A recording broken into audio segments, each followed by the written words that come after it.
Ang hawak ko ngayon ay ang Flextone RX3 Plus na gaming headset at in-ear earphones. So tara, buksan natin. And guys, ito siya. Ayan, 'di ba? Ang ganda.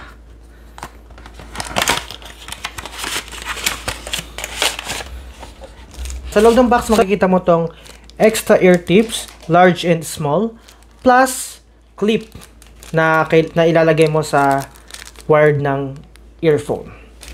Tapos may manual siya. Ayan, so nakalagay dito, gaming headset. RX3 Plus gaming headset. By the way, bago nga pala ito ng Flextone. Kaya ilalagay ko yung yung basket sa baba kung interested kayo. Tapos may detachable mic siya. Ayan, ng detachable mic. So pwede mo siyang ganitohin.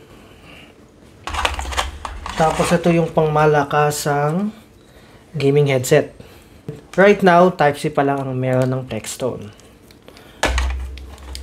So guys, depende sa inyo kung gusto nyong lagyan ng detachable mic at hindi. Kasi may mic na siya dito.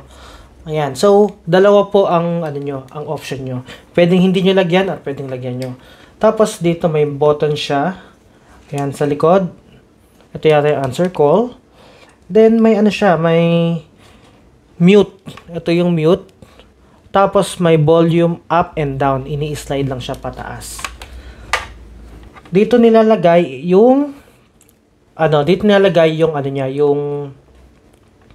yung detachable mic ito. Dito nilalagay.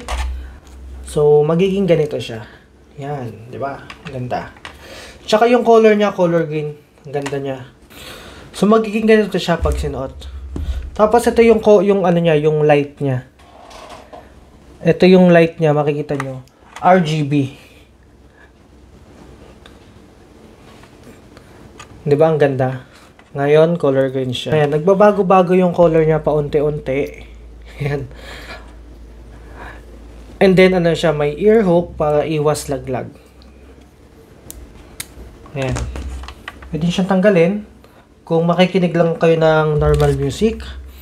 Tapos, ayan, testing natin mag-play ng music. Guys, yung sound quality niya, ang ganda ng bass. Buong-buo siya. Ayan, di ba? Sulit na sulit ang ibabayad nyo dito. At ngayon, naka-promotion pa yata siya. Check nyo lang yung basket sa baba. Salamat and follow for more!